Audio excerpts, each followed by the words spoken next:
ನಮ್ಮ ದೇಶದ ನೆಚ್ಚಿನ ಪ್ರಧಾನಮಂತ್ರಿಗಳಾದಂಥ ಶ್ರೀ ನರೇಂದ್ರ ಮೋದಿಯವರು ಸತತವಾಗಿ ಅತಿ ದೀರ್ಘವಾಗಿ 12 ವರ್ಷ ಪ್ರಧಾನಮಂತ್ರಿಯಾಗಿ ಪೂರೈಸಿದ ಹಿನ್ನೆಲೆಯಲ್ಲಿ ಈ ಒಂದು ಕೋದಂಡರಾಮ ಸ್ವಾಮಿ ದೇವಸ್ಥಾನದಲ್ಲಿ ನಾವು ಈ ಪೂಜಾ ಕಾರ್ಯಕ್ರಮವನ್ನು ಹಮ್ಮಿಕೊಂಡಿದ್ದೀವಿ.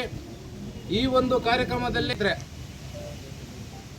ನಮ್ಮ ದೇಶದ ಪ್ರಧಾನಮಂತ್ರಿಗಳಾದಂಥ ಶ್ರೀ ನರೇಂದ್ರ ಮೋದಿಯವರು 2014ರಲ್ಲಿ ಮೊದಲನೇ ಬಾರಿಗೆ ನಮ್ಮ ದೇಶದ ಪ್ರಧಾನಮಂತ್ರಿಯಾಗಿ ಚುನಾಯಿತರಾಗಿ ಆಯ್ಕೆಯಾಗಿರ್ತಾರೆ. ತಮಗೆಲ್ಲ ಗೊತ್ತೇ ಇದೆ, ಸತತವಾಗಿ ಅತಿ ದೀರ್ಘವಾಗಿ ಇವತ್ತು ಪ್ರಧಾನಮಂತ್ರಿ ಯಾರಪ್ಪ ಅಂದರೆ ಅದು ನರೇಂದ್ರ ಮೋದಿಯವರು. ಸುಮಾರು ಜನರಿಗೆ ಇದೊಂದು ಸ್ವಲ್ಪ ಗೊಂದಲ ಕೂಡ ಅನಿಸ್ಬೋದು. ಜವಾಹರ್ಲಾಲ್ ನೆಹರು ಅವರು 17 ವರ್ಷ ಇದ್ದರು, ನೀವು ಹೆಂಗೆ 12 ವರ್ಷ ಅಂತ ಹೇಳ್ತೀರಾ ಸುದೀರ್ಘ ಅಂತ. ತಮಗೆಲ್ಲ ಒಂದು ಮಾಹಿತಿಯಾಗಿ ಹೇಳ್ತೀನಿ. ಜವಾಹರ್ಲಾಲ್ ನೆಹರು ಅವರು ನಾಮಿನೇಟೆಡ್ ಪ್ರೈಮ್ ಮಿನಿಸ್ಟರ್ ಮೊದಲನೇ ಬಾರಿಗೆ ಅವ್ರು ಪ್ರೈಮ್ ಮಿನಿಸ್ಟರ್ ಆದಾಗ ನಾಮಿನೇಷನ್ನಾಗ 5 ವರ್ಷ ಅವರು ಪೂರೈಸ್ತಾರೆ. ನಂತರದ 52ರಲ್ಲಿ ನಡೆಯುವಂಥ ಚುನಾವಣೆಯಲ್ಲಿ ಅವ್ರು ಚುನಾಯಿತ ಪ್ರಧಾನಿಯಾಗಿರ್ತಾರೆ. ಹಾಗಾಗಿ ನರೇಂದ್ರ ಮೋದಿ ಅವರು ಇವತ್ತು ದೇಶದ ಸತತವಾಗಿ ಸುದೀರ್ಘವಾಗಿ ಪ್ರಧಾನಮಂತ್ರಿ ಸ್ಥಾನವನ್ನು ಅಲಂಕರಿಸುತ್ತಾರೆ. ಈ ಒಂದು ಸಮಯದಲ್ಲಿ ಆ ದೇವರಲ್ಲಿ ನಾವು ಬೇಡೋದಿಷ್ಟೇ, ದೇವರು ಅವ್ರಿಗೆ ಐಶ್ವರ್ಯ ಕೊಡಲಿ, ಆರೋಗ್ಯ ಕೊಡಲಿ, ಇನ್ನೂ 20-25 ವರ್ಷ ನಮ್ಮ ಭಾರತದ ಪ್ರಧಾನಮಂತ್ರಿಯಾಗಿ ಅವರೇ ಮುಂದುವರಿಲಿ ಅಂತ ನಾವು ದೇವರಲ್ಲಿ ಪ್ರಾರ್ಥನೆ ಮಾಡೋಕ್ಕೆ ಇಲ್ಲಿ ಬಂದಿದ್ದೀವಿ. ಆತ್ಮೀಯ ಬಂಧುಗಳೇ, ನರೇಂದ್ರ ಮೋದಿಯವರು ದೀನದಲಿತರ ಪರವಾಗಿ ಮಹಿಳಾ ಸಬಲೀಕರಣ ಮತ್ತು ದೇಶದ ಪ್ರಗತಿಗಾಗಿ ಹಗಲಿರುಳು ಶ್ರಮಿಸ್ತಾ ಇದ್ದಾರೆ. ನಮ್ಮ ದೇಶವನ್ನು ಒಂದು ಸ್ವಾವಲಂಬಿ ದೇಶವನ್ನಾಗಿ ಮಾಡಬೇಕು. ಯಾವುದೇ ಒಂದು ಉತ್ಪನ್ನಗಳಾಗಿರಲಿ ಸ್ವದೇಶಿಯಾಗಿರಬೇಕು. ಆದಷ್ಟು ಬೇರೆ ದೇಶದಿಂದ ಉತ್ಪನ್ನ ಮಾಡೋದು ನಿಲ್ಲಿಸಬೇಕು ಅಂತ ಮೇಕ್ ಇನ್ ಇಂಡಿಯಾ ಅಂತ ಒಂದು ಕಾನ್ಸೆಪ್ಟಲ್ಲಿ ಏನು ಶುರುವಾಯಿತು, ಇವತ್ತು ಸುಮಾರಷ್ಟು ಕಂಪನಿಗಳು ನಮ್ಮ ದೇಶದಲ್ಲಿ ಉತ್ಪತ್ತಿಯಾಗಿದೆ. ಸಾವಿರಾರು ಲಕ್ಷಾಂತರ ಯುವಕರಿಗೆ ಇಲ್ಲಿ ಕೆಲಸ ಕೊಡುವಂಥ ಕೆಲಸ ಆಗಿದೆ ನರೇಂದ್ರ ಮೋದಿಯವರು. ಇವತ್ತು ನರೇಂದ್ರ ಮೋದಿಯವರು ಅಂತಂದರೆ ಕೇವಲ ಒಂದು ಭಾರತಕ್ಕೆ ಸೀಮಿತವಲ್ಲ, ಒಂದು ಈ ವಿಶ್ವ ಮಾನವ, ಒಂದು ವಿಶ್ವ ನಾಯಕ ಅಂತಂದ್ರೆ ತಪ್ಪಾಗಲಾರ್ದು. ನಾವೆಲ್ಲ ಸಣ್ಣವರಿದ್ದಾಗ ಪ್ರಧಾನಮಂತ್ರಿಗಳು ಯಾವುದೇ ದೇಶಕ್ಕೆ ಹೋಗಿದ್ದಾರೆ ಅಂತಂದರೆ ಹೋಗಿ ಬಂದಾದ್ಮೇಲೆ 3 ದಿವಸಕ್ಕೆ ಒಂದು ಸುದ್ದಿ ಗೊತ್ತಾಗ್ತಾಯಿತ್ತು, ಪ್ರಧಾನಮಂತ್ರಿ ಇಂಥ ದೇಶಕ್ಕೆ ಭೇಟಿ ಕೊಟ್ಟರು ಅಂತ. ಇವತ್ತು ಹೆಂಗಿದೆ ಅಂದರೆ ಒಂದು ನಮ್ಮ ಪ್ರಧಾನಮಂತ್ರಿ ಒಂದು ದೇಶಕ್ಕೆ ಹೋಗ್ತಾರೆ ಅಂದರೆ ಆ ದೇಶದ ಸಾರ್ವಜನಿಕರು, ಆ ದೇಶದ ರಾಜಕಾರಣಿಗಳು ಮೋದಿಯವ್ರು ಬರ್ತಾರೆ ಅಂತಲೇ ಕಾಯ್ತಿರ್ತಾರೆ, ಅದಕ್ಕೆ ಪ್ರಿಪ್ರೇಷನ್ ಮಾಡ್ತಿರ್ತಾರೆ. ಒಬ್ಬ ಪ್ರಧಾನಮಂತ್ರಿ ಬಂದಾಗ ನೇರವಾಗಿ ಏರ್ಪೋರ್ಟ್ಗೆ ಹೋಗಿ ರಿಸೀವ್ ಮಾಡ್ಕೊಳ್ಳೋಂಥ ಪರಿಸ್ಥಿತಿ ಬೇರೆ ದೇಶದ ಪ್ರಧಾನಿಗಳ ಪರಿಸ್ಥಿತಿ ಆಗಿದೆ. ಇವತ್ತು ನಮ್ಮ ಭಾರತದ ಪ್ರಧಾನಮಂತ್ರಿ ವಿಶ್ವಗುರು ಆಗಬೇಕು ಅಂತ ಎಲ್ಲರೂ ಬಯಸ್ತಾ ಇದ್ದೀವಿ. ಹಾಗಾಗಿ ಇವತ್ತು ನಾವು ಕೋದಂಡರಾಮ ಸ್ವಾಮಿ ದೇವಸ್ಥಾನದಲ್ಲಿ ಈ ಒಂದು ವಿಶೇಷ ಪೂಜೆ ಹಮ್ಮಿಕೊಂಡಿದ್ದೀವಿ. ನಮ್ಮೆಲ್ಲ ಭಾರತೀಯ ಜನತಾ ಪಾರ್ಟಿ ಮುಖಂಡರು ಇವತ್ತು ಈ ಕಾರ್ಯಕ್ರಮದಲ್ಲಿ ನಾವು ಪಾಲ್ಗೊಂಡು ನಮ್ಮ ದೇಶದ ಪ್ರಧಾನಮಂತ್ರಿಗೆ ಮೆಚ್ಚುಗೆ ಸೂಚಿಸಲು ನಾವು ಬಂದಿರ್ತೀವಿ.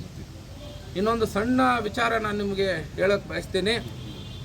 ನಮ್ಮ ದೇಶದಲ್ಲಿ ಬೇರೆ ದೇಶದಿಂದ ಪಕ್ಕದ ದೇಶದ ಬಾಂಗ್ಲಾದೇಶಿಗರು ಮತ್ತು ಪಾಕಿಸ್ತಾನಿಗರು ವೀಸಾ ಇಲ್ಲದೆ ದೇಶದಲ್ಲೇ ಬಂದು ನೆಲೆಸುವಂಥ ಕೆಲಸ ಆಗಿತ್ತು.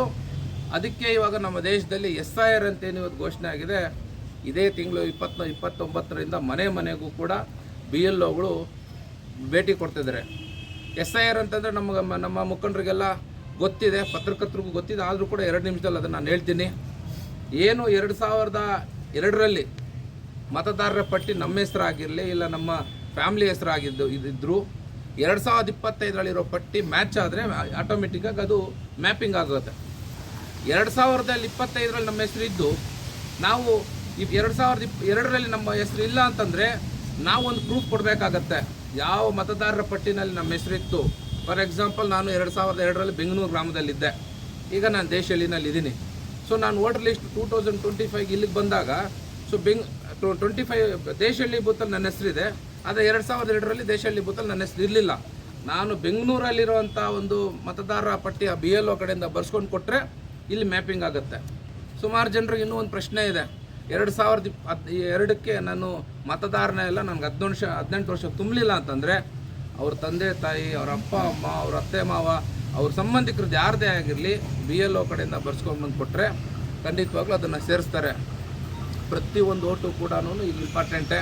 ಎಲ್ಲ ನಮ್ಮ ಮುಖಂಡರಲ್ಲಿ ಮನವಿ ಮಾಡೋದು ಏನಂತಂದರೆ, ಏನು ನಾವೀಗ BLA 2 ಮಾಡಿದ್ದೀವಿ, ಪ್ರತಿ ಬೂತ್ಗೂ BLOಗಳು ಬಂದಾಗ, BLO ಅಂತಂದರೆ ಅಂಗನವಾಡಿ ಟೀಚರ್ಸ್ ಆಗಿರ್ತಾರೆ, ಶಿಕ್ಷಕರಾಗಿರ್ತಾರೆ, ಅವ್ರು ಬಂದಾಗ ನೀವು ಅವ್ರ ಜೊತೆ ಹೋಗಬೇಕು.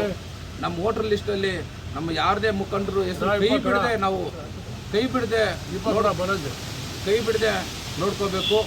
ಈ SIR ಅನ್ನೋದು ತುಂಬ ಇಂಪಾರ್ಟೆಂಟು. SIR ಅನ್ನೋದು ತುಂಬ ಇಂಪಾರ್ಟೆಂಟು. ಎಲ್ಲ ಮುಖಂಡರು ಕೂಡ ಇದರಲ್ಲಿ ಪಾಲ್ಗೊಳ್ಬೇಕು. 29ನೇ ತಾರೀಕು, ಇದೇ ತಿಂಗಳು 30ನೇ ತಾರೀಕಿಂದ 29ವರೆಗೂ ನಾವು ನಮ್ಮ ಬೂತ್ಗಳಲ್ಲಿ ಮನೆ ಭೇಟಿ ಕೊಟ್ಟು ಆ ಲಿಸ್ಟ್ನ ಕಂಪೇರ್ ಮಾಡಿ, ನಾವು ಈಗಾಗಲೇ ವೋಟರ್ ಲಿಸ್ಟ್ 2002 ಕೂಡ ತೆಗೆದಿದ್ದೀವಿ. ನಾಳೆ ನಿಮಗೆಲ್ರಿಗೂ ತಲುಪಿಸ್ತೀವಿ. ಈ ಒಂದು ನಾನು ಮಾಹಿತಿನ ತಮಗೆ ಕೊಡಬೇಕಾಗಿತ್ತು.